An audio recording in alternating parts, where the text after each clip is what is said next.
I talked about Gwen's sanity. We saw the road to Rio. And of course, this year, we have the greatest shot ever of getting gold in the Olympic Games. We're hoping for Gwen or Sarah or Katie.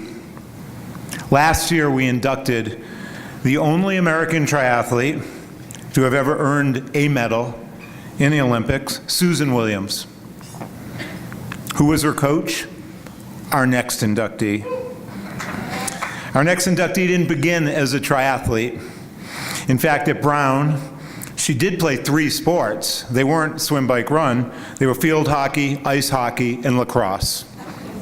And I really learned this when she was the commentator on the NBC Olympic coverage for field hockey. Her first triathlon was in 1992. By 1996, she was in the ITU World Cup Series and consistently in the top 10 by 1999. In 2000, Siri took 3rd at our Olympic qualifying race and went to Sydney as our alternate. The following year, Siri won 6 consecutive ITU World Cup races and was the ITU Triathlon World Champion. That picture hangs outside our CEO's office. Between 2000 and 2002, she won an amazing 13 World Cup races and retired from competition in 2002 at the top of her game, ranked #1 in the world. She has since coached Mirinda Carfrae to 3 Ironman World Championships and one 70.3 title, as well as Leanne DeCave to both her Ironman and 70.3 World Championships. And a couple hours ago, I did get an email that says, "It gives me such great pleasure to hear that my longtime coach, Siri, has been inducted into the USAT Hall of Fame. This woman has dedicated her life to this wonderful sport. I have never come across a person with so much passion and enthusiasm to help her athletes and achieve their dreams. Her energy seems boundless, and she pours her heart and soul into each and every athlete she works with. Congratulations, Siri. I'm so proud of all you did. Mirinda Carfrae." One of the most amazing, loving, kind individuals I have ever had a pleasure to know. Siri.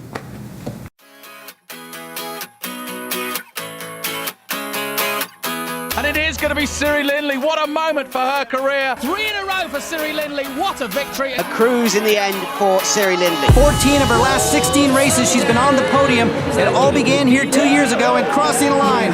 1 hour, 57:05. Siri Lindley from the United States of America. Never had it. Oh, no, I get a good feeling, yeah. You know, I'm trying not to make it any different than any other race, to be honest. And I know how big it is, and it is a World Championships, but I think for me it's better to just approach it as just another race. I can't believe it when people say World Champion Siri Lindley. I would have never thought it could be me. And you don't actually make it, but when I crossed that line, I knew that it wasn't a dream and it was a reality, and couldn't have happened in a better place. Lausanne's beautiful, and I'm just so happy I could cry again. Yes, I can. Doubt, better leave. I'm running with this plan. Pull me, grab me, crabs in the bucket, can't have me. I'll be the president one day. January 1st. Oh, you like that gossip? Like you the one drinking what gossip.com. Now I got a word for your tongue. How many Rolling Stones you want? Yeah, I got a brand new spirit speaking and it's done. Woke up on the side of the bed like I won. Talk like the wind in my chest to that sun. G5 in the US to Taiwan. Now who can say that? I wanna play back. Mama knew I was a needle in a haystack. A Bugatti boy, plus Maybach. I got a feeling it's a rap. ASAP. Oh, sometimes I get a good feeling. Siri Lindley.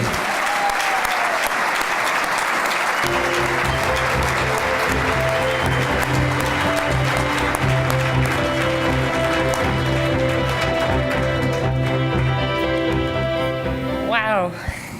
Thank you so much, everybody. That brought back a lot of memories. I almost forgot about my career as an athlete. I can't tell you what an incredible honor it is to have been inducted into the Hall of Fame. It really is not only a dream come true, because I don't know if I ever would have dreamed this big. So I can't thank all of you enough. USA Triathlon, the Hall of Fame Committee, Rudy Project, Barry, Tim Yount, everyone in this room for making this possible. I look over at my little table over here, and I would definitely not be standing here without the people at that table. Starting with, and I hope I don't cry, but starting with my mom in the beautiful red dress. My mom has been my everything for my whole life, and when I got introduced to triathlon and fell in love with it and decided that I didn't tell anyone this except for my mom, that I wanted to be the best in the world in this sport, every single person around me would have laughed except for my mom, because I was a field hockey, ice hockey, and lacrosse player, and I didn't know how to swim, and I was 23 years old. So it was kind of it was kind of an impossible dream, but I decided that I was going to put my heart and soul into making this happen, and my best friend at the time, Lynn Oskey, taught me how to swim. My mom had taught me how to swan swim. She kept her beautiful blonde hair out of the water. So the first time I got in the pool with my friend, I was looking around, I saw everybody else, with their strokes. That's pretty much what my stroke looked like. But I had my head out of the water. I eventually learned that you have to put your head under the water.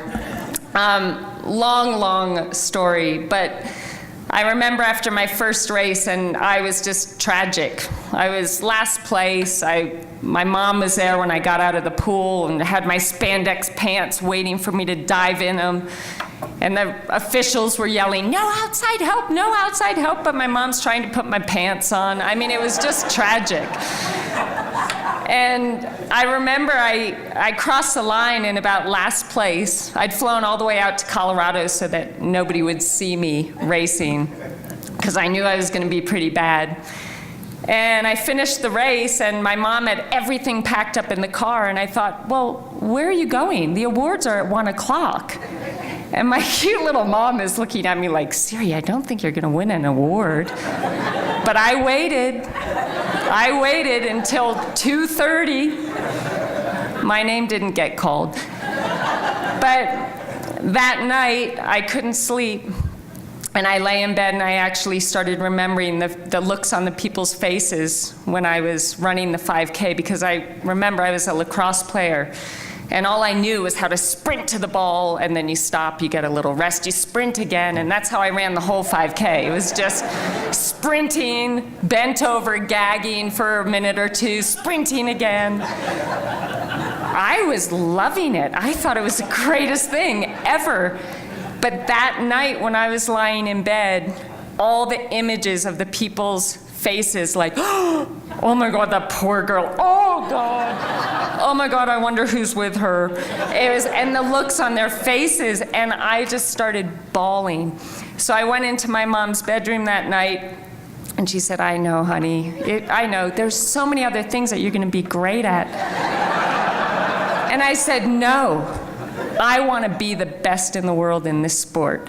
And she looked at me, and she said, "Honey, I'll support you for the next 2 years, and if it's not working out by then promise me you'll do something else." So on that day, I decided that this was going to be my life, and I was ready to do whatever it took to make this dream come true. And just stepping ahead a little bit as a coach, I mean, I think one of the biggest things that I love about coaching is that when an athlete comes to me with this impossible dream, I kind of talk with them a bit and find out, how much are you willing to put in to make this dream come true? And if they're literally willing to lay down their life and do whatever it takes and work as hard as they have to and give up everything else that they would need to make this happen, I truly believe, no matter how impossible it seems, that they can do it, because I'm living proof that impossible dream can come true. And again, I couldn't have done it without the support of my mom, who traveled around the world with me. She'd come to Japan with me, and we'd have a room about the size of your dinner table. And I would tell her that she was only allowed to bring a carry-on for a week in Japan, because I had my bike box, my big suitcase, and everything else. So my mom would arrive with her little bag, happy as can be. So she's been there for me from the beginning, and she's my inspiration. She has always gone after anything she's wanted to do in life. She's never been afraid to just get after it and do her best and make it happen. So thank you, Em, for being the greatest mom and my best friend. I love you with all my heart, and I couldn't be here without you. And to my wonderful sister, yes, I hope to be just like my mom when I grow up. And my wonderful sister who's sitting next to her, Lisa, this woman, the most incredible athlete I've ever seen, the most incredible scholar. And as a child, if I didn't have her to look up to and to see how amazing she was as an athlete and how smart she was, she pushed me to want to be the best that I can be. And I can't thank her enough. We fought like dogs. She threw my first bike into the river and it floated away out yonder. That's why I never rode a bike. But God, she really brought out the competitiveness in me, and I thank her for that. So Lisa, thank you. And to my first coach, Yoli, wow, she took me on when I was just a disaster. I found her in Vail, Colorado. I was skate skiing, and she was taking a picture with 20 of her athletes, and I face planted, because I wasn't a very good skier, face planted right at her feet. And she helped lift me up and said, "Who are you?" And I said, "My name's Siri. I've moved to Colorado because I'm going to be a triathlete." Such a nerd. I mean, it's just embarrassing. And she offered to coach me, and she actually coached me for free for my first 2 years, and I could have never made it without her. Yoli is the one who's responsible for my incredible passion for this sport and my incredible passion for coaching. She was out there every single session. I remember it started to snow. I was on my bike riding up towards Ward in Boulder, and she was trying to get me in the car because it was snowing and there was ice all over the ground. And I said, "No, I am not getting in the car." And she looked at me just terrified that I was going to kill myself. But I guess she saw something in me then, because she believed in me and she pushed me to be the best that I could be, and ultimately moved me forward to my next coaches, Jack Ralston and eventually Brett Sutton, who I'll get to. Aaron and Melissa, my friends, who provided me with a job at their club, Rally Sport. You know, when you're a starving triathlete, you know, you end up working 30 or 40 hours a week to be able to travel to a world championship in New Zealand. And they offered me a job and turned a blind eye when I stole bagels as I worked at the deli making sandwiches and stole bagels, so I had dinner that night. Thank you for not arresting me. I appreciate that. But anyways, it wasn't that easy getting from being such a novice to a world champion.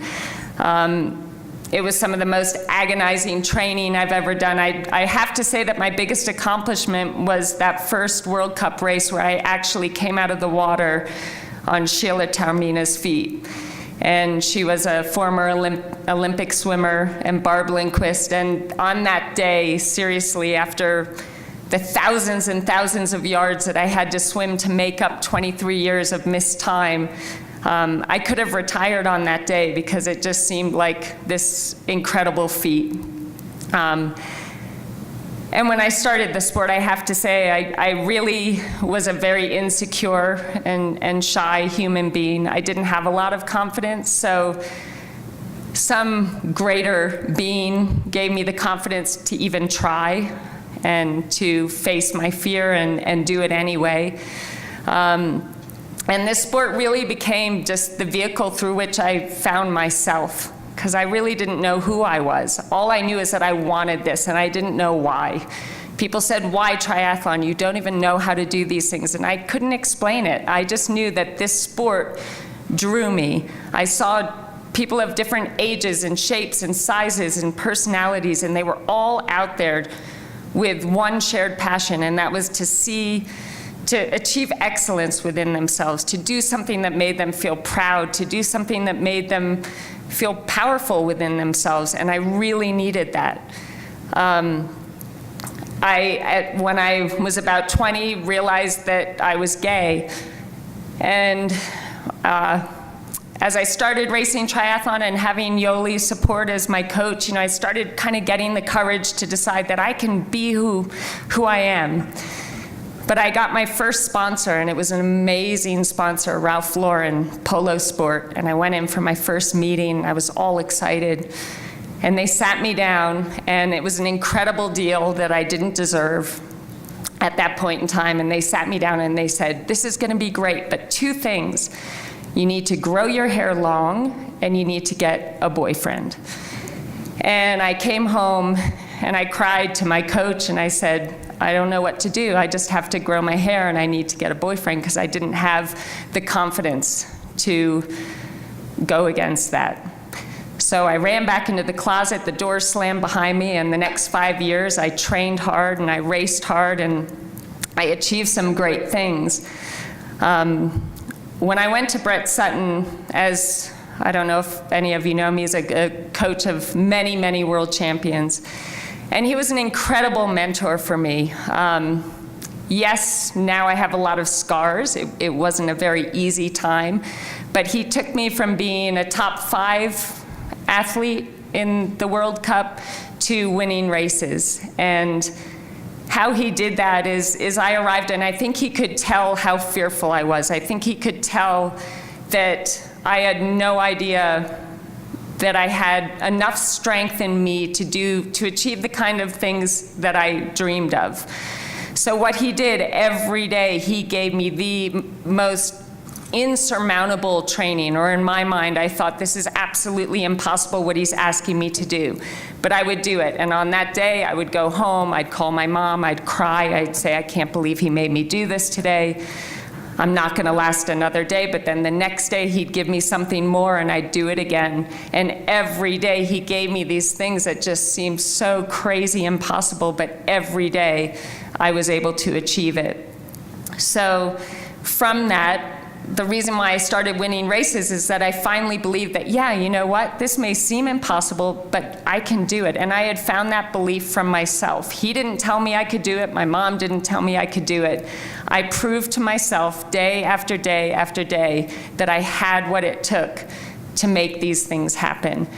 And I'm forever grateful for that. I'm forever grateful that this sport and everybody in it has encouraged me enough and supported me enough to find a place and find a way to find that strength. And this strength has changed my life. I mean, it's given me the strength and the courage to find the love of my life, Rebecca Keat, who I'm now married to. I would have never taken the chance to be who I am. I always thought that the love I have with her is something that was just something of fairy tales. But when she arrived in my life, I think I was finally ready to accept that love, and it's the greatest thing that's ever happened to me, so I'm forever grateful. This sport is incredible. It unites us all. It inspires us all. It's an incredibly healthy way to live. And to be here tonight and to have you actually listening and wanting to hear what I have to say is an incredible honor. So thank you to all of you. We all inspire each other. We all bring out the best in each other, and I hope we can continue to do that for one another always. Thank you, Karen, Erin, Mel, Yoli, Lisa, my mom, and Beck. I love you all so much. All I hope is that I can give back to this sport as much as it's given me. Thank you very much, everyone.